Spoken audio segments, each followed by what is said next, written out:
Hola jóvenes de 10º grado, vengo a presentarles una clase más de física y vamos a comenzar estudiando los problemas que implican fricción y planos inclinados. Si ustedes recuerdan, hemos estado desarrollando problemas en los que se ha ignorado la fricción, pero ahora vamos a considerarla porque sí existe fricción entre dos superficies. Incluso, bueno, aquí tenemos una lectura que ustedes van a realizar, que incluso hasta en superficies lisas, que aparentemente son bastante lisas, tienen una resistencia al movimiento. Aquí tenemos una ilustración de dos superficies aparentemente lisas y existe entre ellas, entre las dos superficies, una oposición. Hasta aquí todavía no se comprende qué es lo que realmente ocurre a nivel microscópico. Aquí se cree que los átomos en la protuberancia de su superficie llegan a estar tan cerca de los átomos de otra superficie que las fuerzas eléctricas de atracción entre los átomos se enlazan como una pequeña soldadura entre las dos superficies. Deslizar un objeto a través de una superficie con frecuencia es una acción que percibe como entrecortada, quizá por la formación o rompimiento de dichos enlaces. Incluso cuando un objeto redondo se desliza a través de una superficie, existe cierta fricción. A esta fricción se le llama resistencia al rodamiento, aunque por lo general esta es mucho menor que cuando otro objeto se desliza a través de la misma superficie. Ahora nos vamos a enfocar en la resistencia al deslizamiento, que generalmente se conoce como fricción cinética. Si recordamos, en una clase anterior estuvimos analizando la fuerza de fricción cinética y estática, y mencionamos que la fuerza de fricción estática es la que se opone a que usted mueva un objeto, y la fuerza de fricción cinética es la que se opone ya al movimiento del objeto ya cuando éste ya ha comenzado a moverse. Ya vamos a analizar más detenidamente ese concepto. Cuando un objeto se desliza a lo largo de una superficie rugosa, la fuerza de fricción cinética actúa en dirección contraria a la velocidad del objeto. La magnitud de la fuerza de fricción cinética depende de la naturaleza de las dos superficies que se deslizan. Para superficies dadas, los experimentos demuestran que la fuerza de fricción es aproximadamente proporcional a la fuerza normal entre las dos superficies, que es la fuerza que cualquier objeto ejerce sobre otro, perpendicular a las superficies de contacto común. Aquí tenemos la figura 4.27, las fuerzas que se pueden oponer a un movimiento. Entonces la fuerza de fricción es perpendicular a la fuerza normal. Recordemos que la fuerza normal es la que actúa la superficie hacia arriba y la fuerza de fricción es la que se opone al movimiento. Entonces estas dos fuerzas, la normal y la de fricción, son perpendiculares. La proporcionalidad entre la fuerza de fricción que representamos con F sub R y la fuerza normal que ya sabemos que la representamos con F sub N, como una ecuación insertando una constante de proporcionalidad que va a ser mu sub k. Esta mu sub k es el coeficiente de fricción que tiene las superficies. Bueno, ya vamos a analizar, vamos a entregar una tabla de valores en la que se dan algunos valores aproximados de mu sub k para algunas superficies. Entonces la fuerza de fricción cinética se va a calcular con esta fórmula. La fuerza de fricción va a ser igual al coeficiente de fricción cinética multiplicado por la fuerza normal. Esto es mu sub k por F sub n. Esta relación no es una ley fundamental, atención con esto. Solo es una relación experimental entre la magnitud de la fuerza de fricción que actúa de forma paralela en dos superficies y la magnitud de la fuerza normal que actúa de manera perpendicular a las superficies. No es una ecuación vectorial, en tanto que las dos fuerzas tienen direcciones perpendiculares entre sí. El término mu sub k se llama coeficiente de fricción cinética y su valor depende de la naturaleza de las dos superficies. En la siguiente tabla que tenemos aquí se proporcionan algunos valores medidos para superficies. Sin embargo, estos solo son aproximaciones, ya que μ depende de que si las superficies están mojadas o secas, de cuánto han sido lijadas o frotadas, de cuánto brillo se les ha sacado y si quedan algunas rebabas cuando se ha lijado, bueno, de muchos factores. Aquí tenemos la tabla 4.2 y los coeficientes de fricción. Para un ejemplo, la madera sobre madera, cuando nosotros vamos a frotar madera sobre madera, el coeficiente de fricción estática, que se representa como μ sub s, es igual a 0.4, y el coeficiente de fricción cinética, que se representa por μ sub k, es 0.2. Aquí tenemos entonces algunas superficies de materiales y los coeficientes de fricción. Bueno, hasta aquí lo que hemos visto es la fricción cinética, que es cuando un objeto se desliza sobre otro. Pero también existe una fricción estática que se refiere a una fuerza paralela a dos superficies que surge incluso cuando no están en deslizamiento. Vamos a pensar en un objeto como un escritorio que reposa sobre un suelo horizontal. Si sobre el escritorio no se ejerce ninguna fuerza horizontal, tampoco existe fuerza de fricción. Pero ahora supongamos que alguien intenta empujar el escritorio y que éste no se mueve. Esa persona ejerce una fuerza horizontal, pero el escritorio no se mueve, así que debe existir otra fuerza sobre el escritorio que evita que se mueva. La fuerza neta sobre el objeto que no se mueve es cero. Esta es la fuerza de fricción estática, ejercida por el suelo sobre el escritorio. Si se empuja con una fuerza mayor sin mover el escritorio, la fuerza de fricción estática también aumenta. Si se empuja lo suficientemente fuerte, el escritorio en algún momento comenzará a moverse y la fricción cinética toma el control. Aquí es donde da un ejemplo claro entre las dos fuerzas de fricción cinética y la fricción estática. En este punto se superó la fuerza máxima de fricción estática, que está dada por la siguiente fórmula.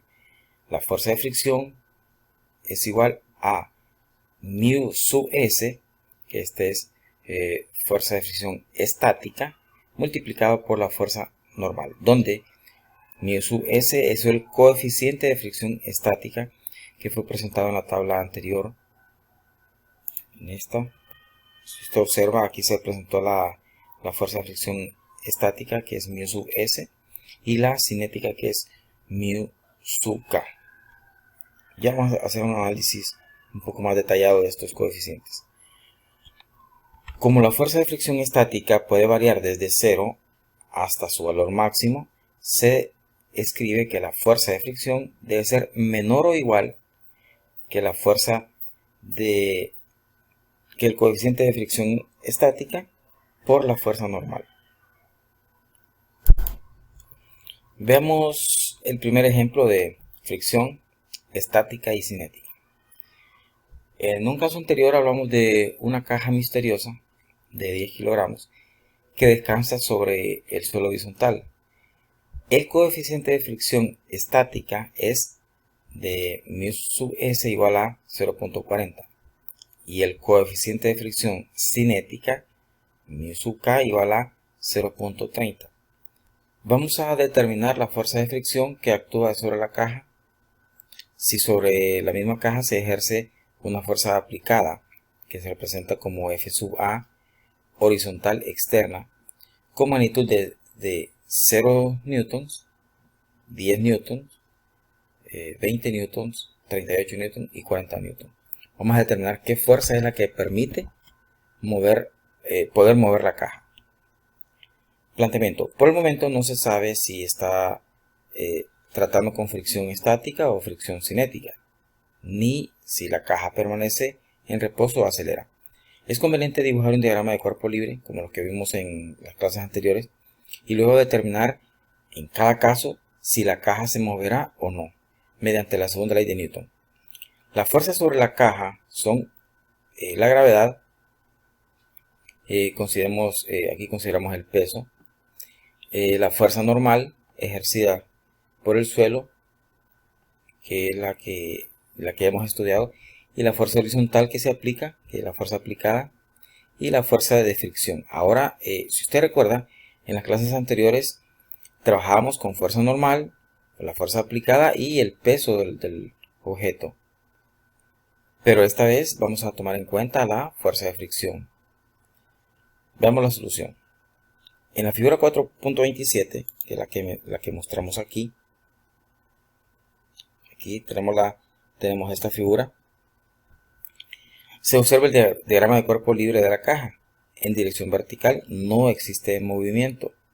Así que la segunda ley de Newton en la dirección vertical produce que la suma de todas las fuerzas en Y es igual a masa por la aceleración en Y, que es igual a 0.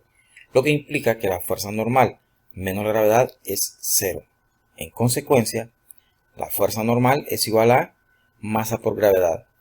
La masa del objeto es de 10 kilogramos multiplicado por la gravedad, que es 9.8 metros sobre segundo cuadrado, nos determina que la fuerza normal es de 98 newton. Volviendo aquí a la ilustración, aquí tenemos la caja y vamos a determinar todas las fuerzas que entran en juego. Si usted recuerda, en las clases anteriores despreciábamos la fricción y encontramos la fuerza que se le podía aplicar a esta caja, tomando en cuenta la fuerza normal, la masa por la gravedad, que es el peso, y que dijimos que la suma de estos dos es 0, porque la fuerza normal es igual a la fuerza del peso. Pero aquí tenemos ya otra fuerza, la fuerza que se le aplica para jalar la caja o para empujar. Ya vamos a también analizar qué es conveniente, si jalar o empujar, y la fuerza de fricción que se opone a la fuerza aplicada. Regresando al caso, tenemos que la fuerza normal es de 98 newtons. Ahora, en el inciso A me dice que determina la fuerza de fricción que actúa sobre la caja si se ejerce sobre ella una fuerza de 0 newton. Analizando, dado que en este primer caso no se aplica fuerza externa porque es 0, entonces la caja no se puede mover y la fuerza de fricción es igual a 0. Veamos el inciso B. La fuerza de fricción estática se opondrá a cualquier fuerza aplicada hasta un máximo de mu sub s por Fn sub n, que, bueno, el coeficiente de fricción estática nos lo dan ahí en los datos y se multiplica por la fuerza normal que encontramos y eso nos genera 0.4 por 98 newton, nos da 39 newton. O sea que la fuerza de fricción estática se opondrá a cualquier fuerza aplicada hasta un máximo de 39 newtons.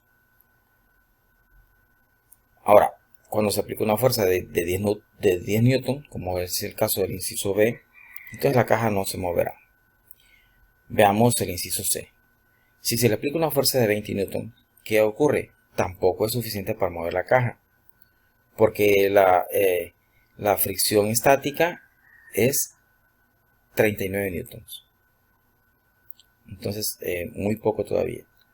En el inciso D, la fuerza aplicada de 38 newton todavía no es suficiente grande como para mover la caja, de modo que la fuerza de fricción ha aumentado ahora a 38 para mantener la caja en reposo. ¿Por qué continúa en reposo? Porque se requiere una fuerza de fricción estática. La fuerza de fricción estática es de 39 newton. Significa que cualquier fuerza menor a esta no va a poder mover la caja. Veamos el inciso E. En el inciso E nos planteaban 40 newton. Veamos, una fuerza de 40 newton comenzará a mover la caja, pues supera la fuerza máxima de fricción estática. Vimos que la fuerza máxima de fricción estática es de 39 newton. Ahora, en lugar de tener una fricción estática, se tiene una fricción cinética cuya magnitud es la fuerza de fricción cinética, que es mu sub k por la fuerza normal, o sea, el coeficiente de fricción cinética multiplicado por la fuerza normal, que es 0.30 por 98 newton igual 29 newton. Esta es la fuerza de fricción cinética. Ahora, ¿de dónde obtenemos este 0.30? Recordemos que estos datos, los coeficientes de fricción tanto estática, que es 0.40, como la cinética, lo presentan aquí en el problema. Miren, el coeficiente de fricción estática es 0.40 y el coeficiente de fricción cinética es 0.30. Ahora existe una fuerza neta sobre la caja de magnitud que va a ser 40 newtons menos 29 newtons, que es igual a 11 newtons. Así podemos calcular la aceleración de la caja. Y la aceleración tendrá una tasa de... bueno, recordemos que esto sale de la fórmula de la fuerza, que es masa por aceleración. Despejando para A, se divide la fuerza entre la masa y la fuerza de 11 newton entre 10 kilogramos, nos va a dar una aceleración de 1.1 metros sobre segundo cuadrado. Bueno, en clases anteriores analizábamos si era mejor empujar o jalar un objeto. Vamos a hacer un análisis con un trineo y nos dice, es un ejemplo conceptual que vamos a analizar. Su hermana pequeña quiere que le dé un paseo en trineo. Si está en el suelo plano, ¿cómo ejercerá menos fuerza? ¿Si la empuja o si la jala? Vamos a observar las figuras que están aquí abajo. Se supone que el ángulo θ es el mismo en cada caso. En el caso A y en el caso B, la medida del ángulo θ es la misma. Entonces la respuesta. Primero lo que vamos a hacer es dibujar diagramas de cuerpo libre para la combinación entre el trineo y la hermana, así como se observa en estas figuras. Aquí tenemos la diagrama de cuerpo libre. Aquí tenemos en este primer caso, donde la fuerza que ejerce la persona es un vector y tiene una fuerza hacia abajo, y el inciso B, la fuerza con que jala es una fuerza hacia arriba, relativamente hacia arriba. Ya vamos a analizarlo más detenidamente. Entonces, estas últimas muestran para los dos casos las fuerzas que ejercen. En este caso, la fuerza que usted ejerce, se representa con F. Luego la nieve, aparece la fuerza normal y la fuerza de fricción. Estas son ejercidas por la nieve. Y la fuerza de gravedad. Ahora vamos a analizar inciso A. Si usted empuja, la medida del ángulo es mayor que 0, entonces existe un componente vertical hacia abajo para su fuerza.